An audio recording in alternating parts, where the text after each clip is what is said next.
I feel like today's story might be a bit convoluted, but the too long to read version, or too long to listen to version in this case, is that I let myself get pretty flustered during a portrait session over a bit of critique from the subject, and I ended up tweaking my lighting setup and getting images that I was not very happy with, instead of giving the subject kind of like some confident reassurance and asking them for trust.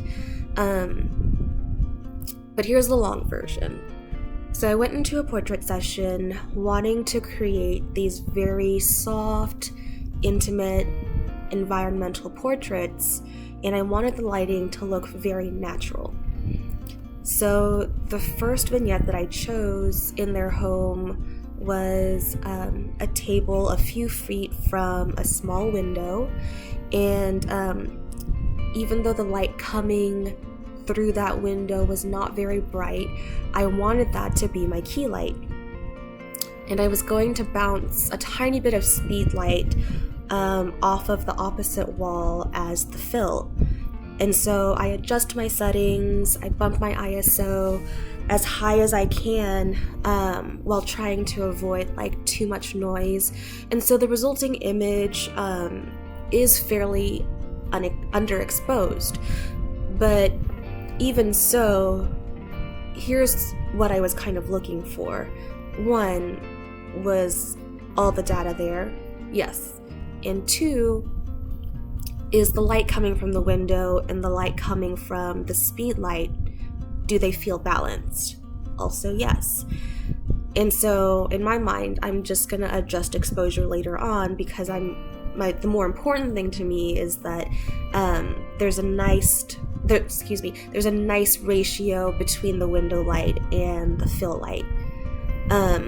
So then I often show my subjects the back of my camera, because I feel like that usually puts people a little bit more at ease. But the subject ends up feeling like the portraits are too dark, which technically, yes, it is a bit underexposed. So then I go into people-pleasing mode, and I bump my speed light way up, but now, because the window light is so weak, the speed light is overpowering the window. So then now there's like no subtlety in the way that the light is shaping the subject's face, and it's just bouncing so much off of the white wall behind them that the walls are kind of just like overtaking the whole scene, and it starts to feel very sterile, and isn't at all the cozy image that I had imagined in my head. But then the subject liked it better, and so I just kept going with it, even though I really hated the way that it was looking. And the thing in particular with this situation is that the subject wasn't even my client. And so looking back at that situation, I just kind of wish that I had handled it a little bit differently and pushed forward with that, and pushed forward with what I thought would have been a better photograph. So luckily, I obviously did get a few shots with the original lighting setup before I shared the images with the subject, before I changed everything, and I did retouch that, submit it to the editor, and that's actually the one that they ended up publishing. And so I ended up feeling pretty validated after that whole situation that my initial instinct was good. But I think my main takeaway here is that if you actually know what you're doing, do it confidently. Don't be so concerned with people pleasing.